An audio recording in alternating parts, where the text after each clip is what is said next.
Hello, everyone, and welcome. Thank you for joining today. My name is Toby Cordelew. I am the Director of Enrollment Management and Strategic Initiatives with the MSC program.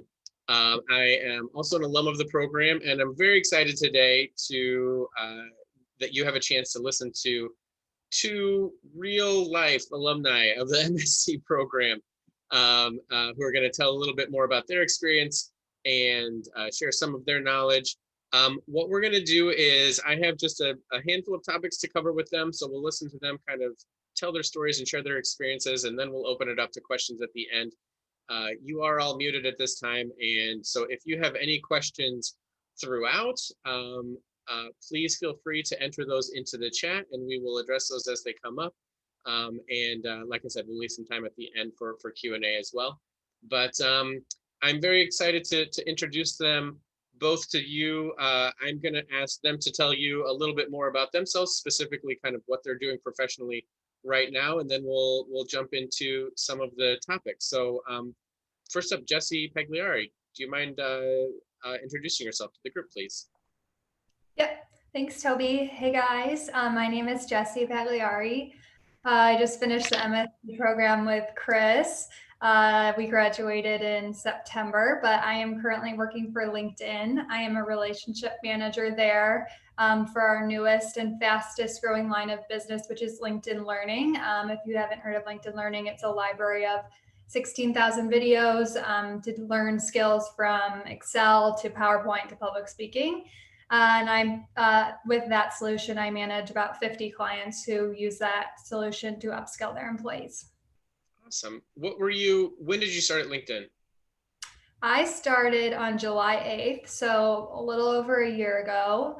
I had just been accepted into the MSC program, and I was so excited, and I have used that since and we'll talk more about this, to kind of bolster myself on our team. I'm definitely the youngest person on our team by at least 7 years. So I've led workshops for our team based on some skills and stuff that I learned in MSC. So I'm excited to tell you guys more about that too. Great.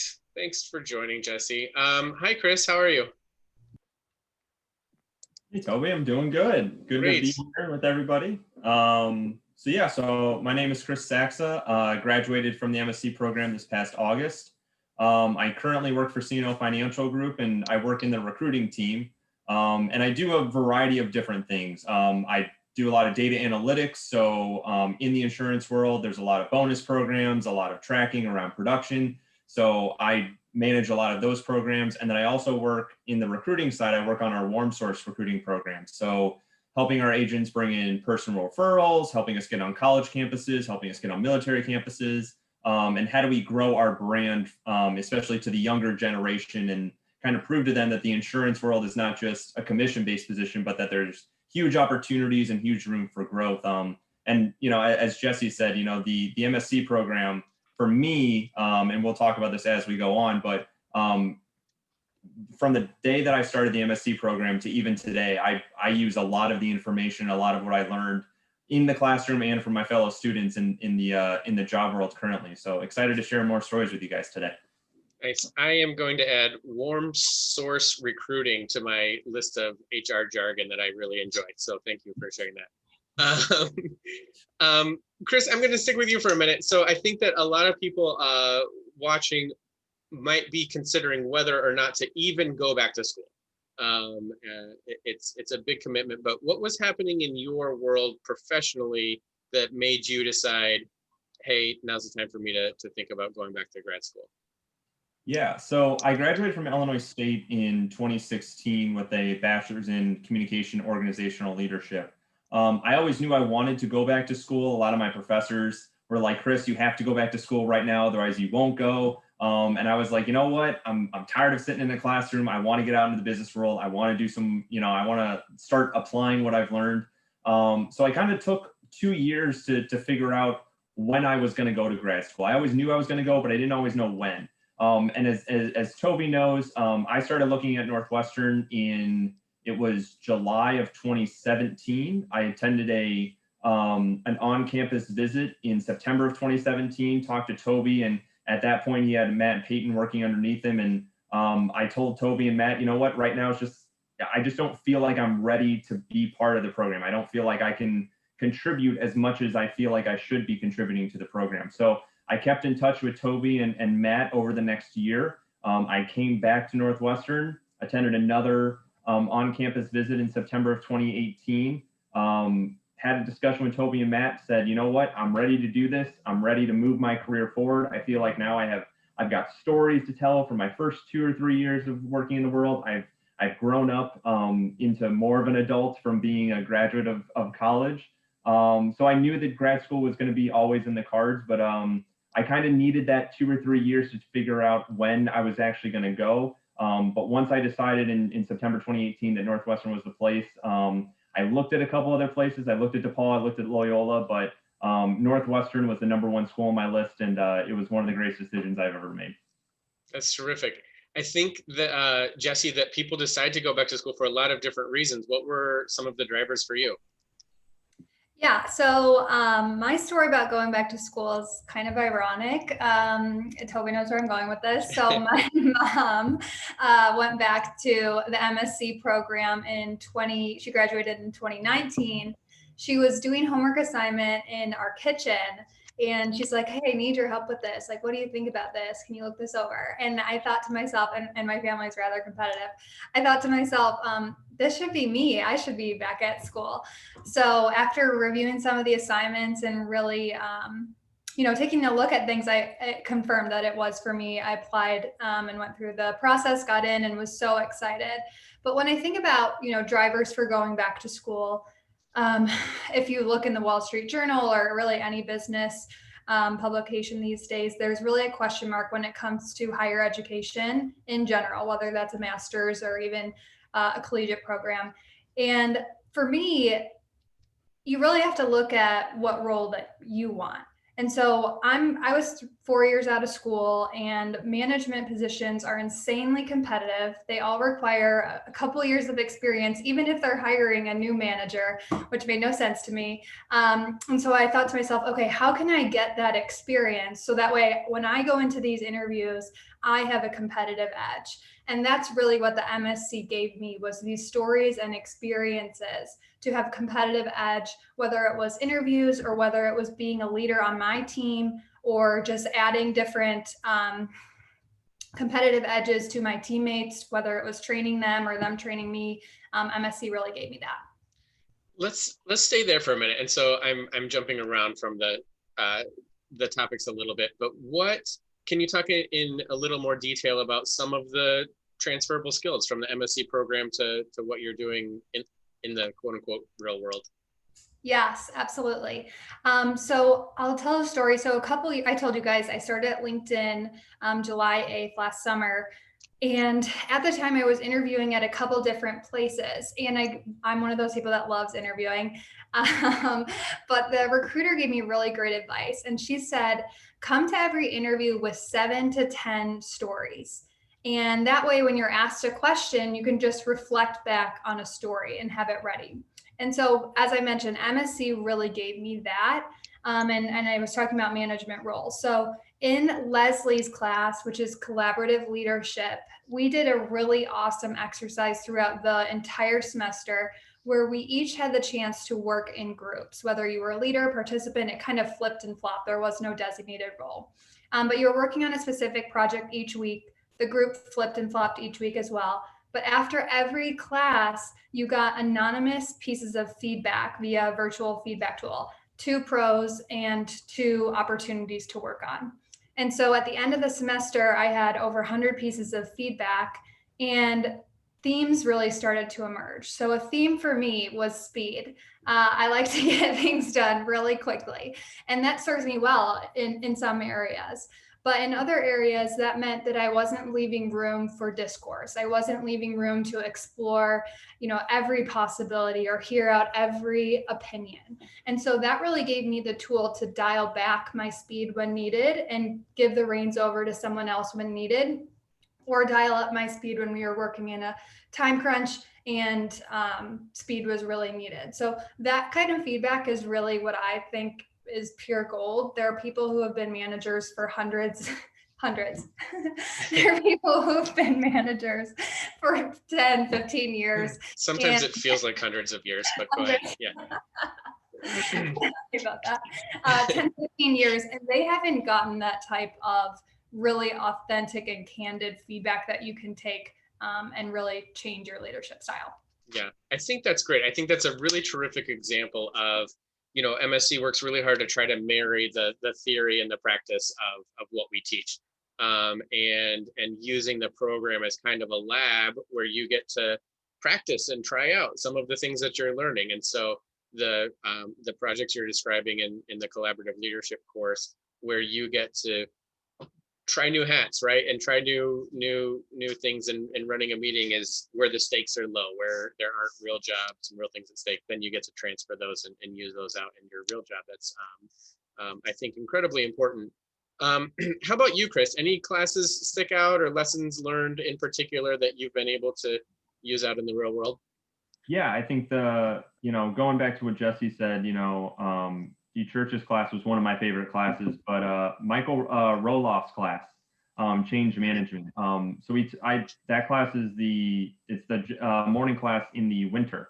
So we started taking it, and at the time, my company had just acquired a new company, and I was kind of going down to Carmel, Indiana, and working with this company and trying to get them on board with what we were doing here in Chicago and taking what we did here and moving it down there. And every single week, hearing from Roloff, I would stay after class. I'd ask him questions. I would take the topic that he taught us on Saturday. I would go down to Carmel and I would test it out Monday through Thursday. And then I'd come back and then I'd sit down with Roloff during class. I'd be like, I tried this, I tried this, I tried this. This worked, this didn't work. What's the next step that I should be doing? So there's a lot of transferable skills throughout the program. And I think the other big thing that the program really helped me is it gave me more confidence in myself.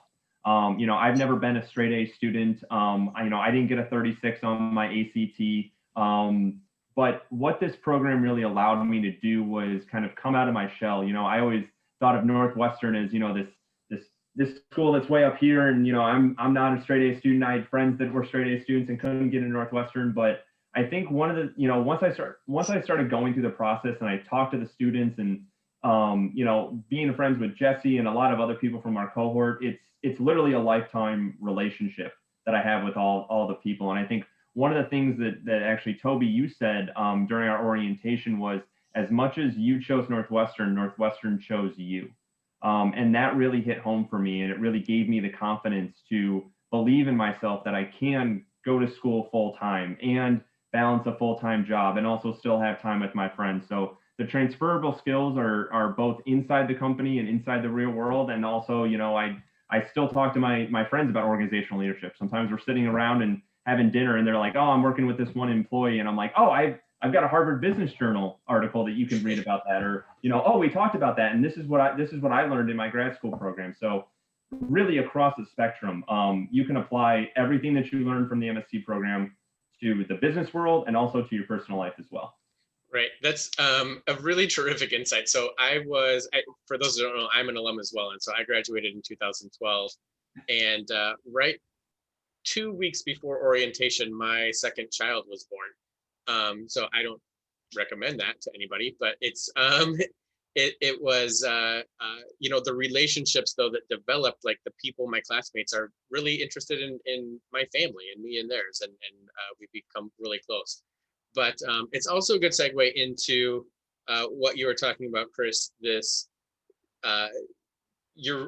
we're all really busy people, right? We spend a lot of time. We care about the work that we do, and we're also present family members and friends in our social groups as well. And now you're adding a really big bucket of school that's going to take up a lot of time for this year. How did you manage the work life and school balance while you were going through the program? Yeah, so I think when we started the program, we were actually in person for the first half of the program. And then, it was an adjustment because, every single Saturday, I live in Lakeview here in Chicago. So it was, waking up at, continuing to wake up at 6 a.m. every day and going up to Evanston and then being up there until 4 or 5 o'clock at night and then coming back home. And you're balancing readings and you're balancing your time. And I think, the really thing that helped me was I used my Google Calendar. I would put time on my calendar and say, I'm going to do my homework and I'm going to do these readings on Tuesday night or Thursday night or something like that. So coming up with a plan and also building in that time for you, building in that workout time or building in that time with friends. You can't really be like a fly from the seat of your pants kind of person when you're going through this program. You have to be like, you know what? I'm going to do my homework on Tuesday so I can go have dinner on Thursday. Or, it's all about really time management. And then the other thing is really leaning on your classmates. As we moved into a virtual environment, we all were adjusting to going to work, in an office. And now all of a sudden our companies were telling us that we had to work from home and we weren't able to go up to Evanston every single Saturday. So we were leaning on each other saying, hey, my work schedule went from working 40 hours a week to 60 hours a week. I didn't get a chance to do the readings this week. Can somebody send me their notes or something? And we would do that. And then the following week, somebody else would say like, hey, you know what, my kid got sick and I had to take them to the doctor and I wasn't able to do the readings. And it really is, you're just picking up each other throughout the whole process. So I really think that the whole atmosphere and the, experience that I had definitely is an experience that, I wouldn't trade for the world. Jesse, I saw you nodding your head as Chris was talking about leaning on classmates for help. How did you manage the balance between work life and school? I would say, well, I was laughing because I drove Chris home from school on Saturdays, and that was just like one of the best things. We had so much fun, like recapping the day and rehashing everything we learned. So, and then funny jokes Roloff would make. So I was just laughing at that. But I would say I agree with everything Chris said. I also had a conversation with my manager just at the beginning of the program, being like, and it was very casual in our one-on-one. My schedule is changing. I'm going to be at school Saturdays from 9 to 5. I'm expecting this amount of workload. This is kind of what my year looks like. And I think that's a good open conversation to have. You don't even have to ask for anything in return, but just putting that on your manager's radar, I think is just a good example of open and honest communication. And what else about balance? Yeah, I think my favorite assignments, I'm kind of this procrastinator person, and I made it in MSC a goal to not procrastinate, because you can get the assignments done, you'll get it done and it will be fine, but it's really a disservice to yourself because the assignments are really thought-provoking self-reflection. You're talking about your own strengths and weaknesses as a leader. You're building a leadership plan for yourself. You're maybe taking case studies from work and saying what you would have done differently or what you can do now. And that exercise is just so valuable that you want to spend time and sit with it and really get your thoughts down, because it really is transformational in the way that you think and the way that you approach problems. So I would say for those assignments, really take as much time as you can, because it's very fruitful if you do. That's great. I think that you both talk about kind of deliberate approaches to managing the time. And Jesse, you said something that certainly rings true, and it's kind of cliche to say you get out what you put in, but I think MSC is absolutely a really strong example of that. You can do the assignments by doing minimum amount of reading and work, and some weeks that's just necessary because of all the other things happening in your world. But to dive a little deeper and to read the extra 50 pages or whatever it is each week, I think you can really get a lot more out of the experience. So thanks for sharing that. With about 10 or 15 minutes left, if anybody has any questions at all, please feel free to enter those into the chat. Otherwise, we're just going to keep talking about things that I have on my list. So like I said, feel free to enter anything that topics or questions that you might have into the chat, and we'll certainly address those. But you started to talk a little bit about some of the assignments, and I think sometimes it's a little difficult to conceptualize what the actual work is in a graduate program. It's a lot of reading and writing, but Jesse, are there any assignments that you had or projects that you had that kind of stand out as memorable for you? What did a week look like for you? Yeah. Um, I literally wrote for this question, like, which wasn't my favorite assignment. I love them all. But I would say if you are someone who is not comfortable talking about your strengths and talking about where you really shine, this year is going to be a really incredible exercise for you because you're going to get really comfortable talking about where your strengths are and where your opportunities are, and then get the chance to actually develop those opportunities as well. And then even further bolster those strengths. So when I think about typical assignments, a lot of Harvard Business Review, a lot of readings. I typically would plan for those in the beginning of the week. And then usually there's some type of reflection or assignment. So whether that reflection is, just writing how your week went or how you applied a concept from class, or it's a physical paper where you're analyzing what you read and then writing your thoughts. I think that's kind of the assignment that we're talking about here. My kind of spin on every single assignment was, how can I use this to bolster my position in the company? So how can I use this to further a strength or showcase what I bring to the table? That's kind of my hypothesis that I had for the whole program. And then I tried to apply that to every assignment as well. What about you, Chris? Anything to add? Yeah, so I mean, I agree with everything that Jesse just said. I think the biggest thing for my biggest piece of advice is as you're going through the program, is be vulnerable with yourself. Be willing to say, you know what, this is a weakness of mine, and I'm gonna work really hard at it, and I'm gonna fail, I'm gonna struggle. I'm not gonna sugarcoat it. This program is going to test you, but at the same time, there are so many people around you that are willing to help you, both in your family, but then also when you look externally, the people that are in your cohort, they literally become your family. I leaned on them. We got drinks with each other. We stressed out about projects. We even shed a little bit of tears, but it wasn't too bad. But at the end of that road, it is such an accomplishment and it is such a experience. So I think the biggest thing for me was, being vulnerable and being willing to say, you know what, these are my strengths, these are my weaknesses, and I know that. And going in there saying, you know what, I might not be the best person for this project, but I'm going to learn more about myself and I'm going to kind of pass the reins over to somebody else and let them be the leader. And you kind of prop each other up throughout the whole program. So it's really, time management and setting that schedule and then just showing up every single week and saying, I'm going to show up with an open mind and I'm going to try my best. And trust me, none of your professors are going to let you fail. If you have a question, they literally respond like that. I would send an email to a professor within 30 minutes, 40 minutes. I'd have an email back that says, hey, here's the response. I'm gonna respond more later with more articles, but right now you're on the right track. If you ever have a question, do not hesitate to reach out to a professor. They will respond to you 24/7.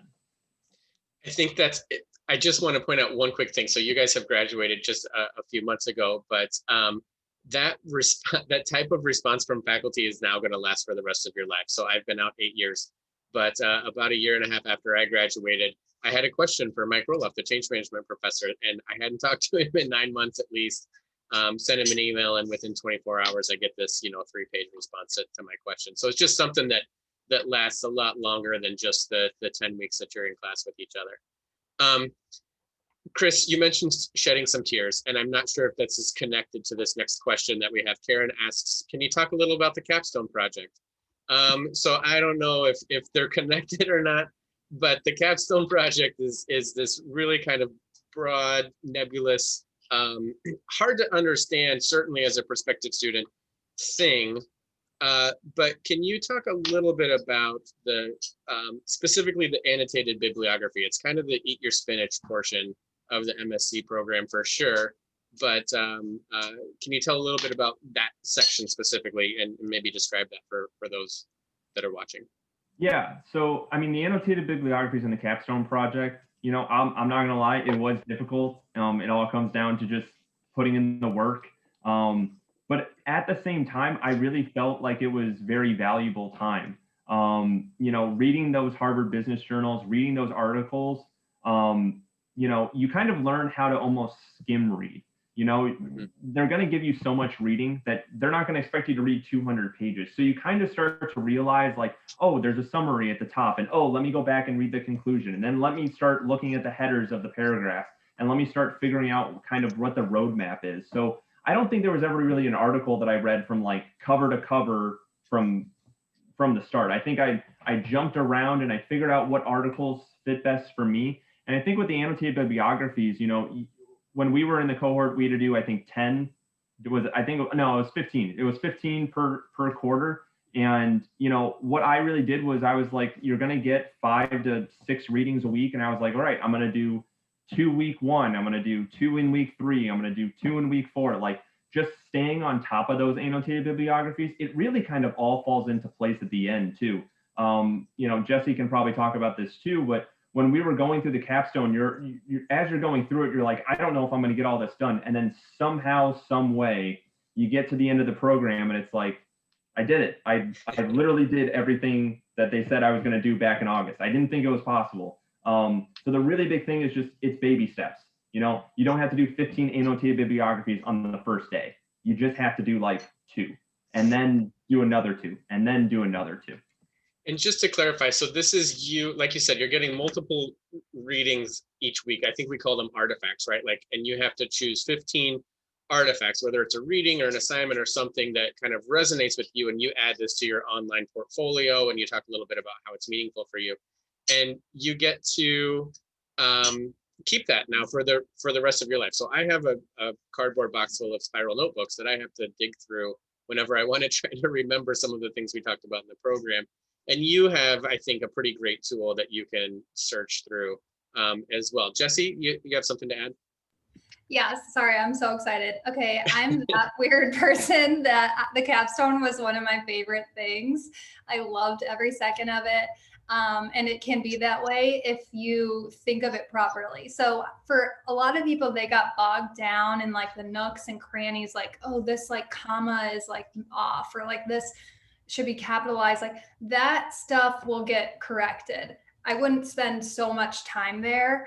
What really it is, it's a library of your experiences that you are then able to draw upon for, as Toby just said, the rest of your career. And I'm very money motivated. So I'm thinking about like the ROI of this program. This is your ROI piece. This is where you can really sell yourself and your experience. And I know sell is kind of a dirty word, but when I think about, you know, what you can sell, you can only sell things that you really believe in. And I really believe in my experiences here. And I believe in like the bonds I've made, the lessons I've learned, the experiences I've had. And this was really my place to tell that story in one spot. So really don't let other people's like opinion of the capstone get you down. I was laughing so hard when Toby said that crying comment.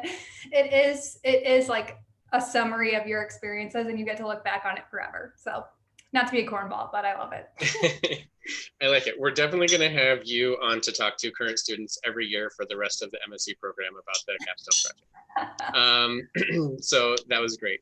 So with it is 12:30, but I want to go a few minutes over. If anybody needs to leave, I certainly understand. And of course, if there's other questions that are pressing, let us know. But I kind of was hoping to wrap up asking you what advice you have. So you're recently graduated, so this is all kind of fresh in your minds. So what advice for prospective students or people getting ready to start the program do you think is important to leave? Jesse, go ahead. Again, I'm like jumping out of my seat. Okay, so another story. So last year, we were at orientation. Chris, maybe you remember this, which by the way, I'm really glad Chris is here, you guys. He has been like so thoughtful, so analytical. He was like we always would say Chris is like the dad. He would always encourage everyone and pick everyone up when it was like heat of COVID and we just got sent home. So I'm really glad he's here to talk to you guys. But anyway, so it was orientation and we had a panel of MSC alums come in. And when you first get there, there's kind of this like competitive spirit of like, oh, I want to stand out. I want to make my mark. Everyone kind of picks it up. And there was someone who talked about, you know, starting a master class. And that was kind of like the big thing that made her her or him stand out. And so then, of course, everyone got to our class on the first day, and then we all started our master classes, and then they quickly fell off because it wasn't really formed that authentically. But when we were sent home for COVID, many of our classmates started voicing concerns, feeling like they weren't able to connect with each other.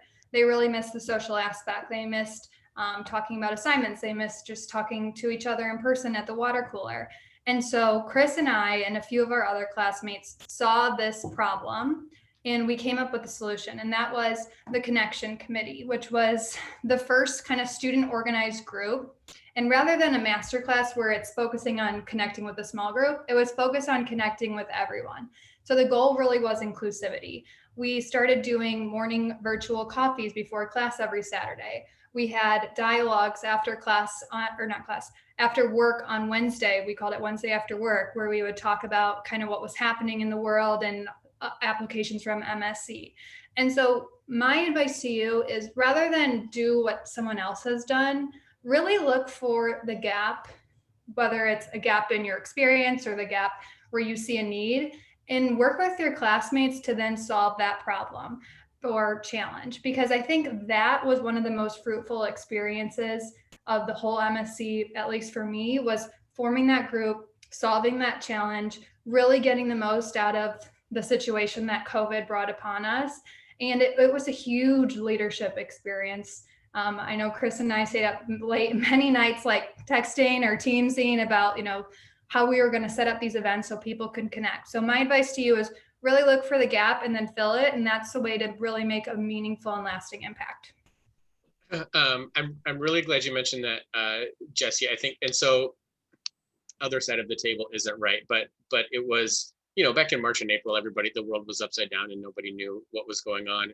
And every cohort kind of develops its own personality as you come through, and each cohort has a unique personality. And you guys were put in a situation that obviously nobody's ever been in before, and you really rose to the challenge and came together. And we talk a lot about, is it possible to replicate the social norms and social interactions of a group online? And I think that we would mostly agree that the answer is no, but we come really, really close, I think, in the MSc program, and that's largely in part to the work that you guys did as students. So congratulations and thank you in general for that.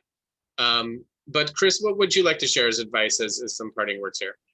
Yeah, so I mean, first I want to thank Jessie. I don't think I would have gotten through the program without her. It really is a whole team effort, especially when we went to that virtual environment. Jessie took the lead and really got us all involved, and there were a lot of other students, and a lot of students stepped up that maybe were quiet actually while we were in person. And all of a sudden they were taking the lead on a lot of the discussions that we were having online. So, I think my biggest piece of advice for you guys is, it's really two things. It's time management, and it's setting a schedule for yourself.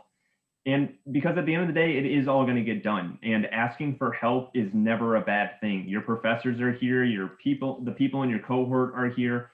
And then the last thing is, as you're going through the program, I was constantly asking myself the question, and Jessie kind of hit on this earlier, how am I going to use this in the real world? And there was, a lot of times when we're in our undergrad, or even in life, we're trying to do something the right way. And the thing about the MSc program is that there is no cookie cutter right way to do something. I saw people take one assignment and go right, and I took the assignment and I went left. And we both got A's on the project. Like, there is no oh, you have to do it this way. This is what the professor is looking for. They're really just looking for you to be here. And by the end of the class, to be here. And then as life goes on, you'll continue to rise to that rings of the ladder. So continue to believe in yourself, continue to reach out when you need help. Jessie and I are both on LinkedIn, and we've gone through the program. So one of the things that I did was I reached out to former MSc alums. Jessie and I are here. If you guys want to connect with us on LinkedIn, you want to send us a message, you want to ask us a question, even as you're deciding whether you're going to go into the program or not go into the program, we're here to help you, to guide you, to answer any questions that you guys have. So the biggest thing that I can say is that there's a community here at Northwestern, and if you guys need anything, there's somebody that can help you. get through this program and make this decision of whether you're going to become a Northwestern Wildcat. That's great. I can't thank you guys enough. I really appreciate the time. I love listening to our students and alumni share their stories, and this has been really special. Thank you both so much for joining today. As I said, everybody's on LinkedIn, so if you want to connect with any of us, you're certainly welcome to. I'll put in the chat, the general MSC email is msc@northwestern.edu. If you have any follow-up questions at all, please let us know. We're happy to help. So thank you both for joining, and then a quick preview. So we're off next week for Thanksgiving holiday. We're not going to have anybody come to a webinar the day before Thanksgiving. But 2 weeks from today, our final webinar of 2020 will be with the current president of the MSC Alumni Association and a past president of the MSC Alumni Association. So we like to say that you're going to be alumni a lot longer than you're going to be students, and so understanding more about what is involved with being an active and engaged alum of the MSC program is what we're hoping to talk about 2 weeks from today. So mark your calendar. But other than that, thank you all so much. Thank you again, Jesse and Chris, for joining today. It was really great. And we'll let everybody get on with their day. Have a great afternoon. Thank you. Thanks, guys. Have a great day. Thanks, everyone. See ya.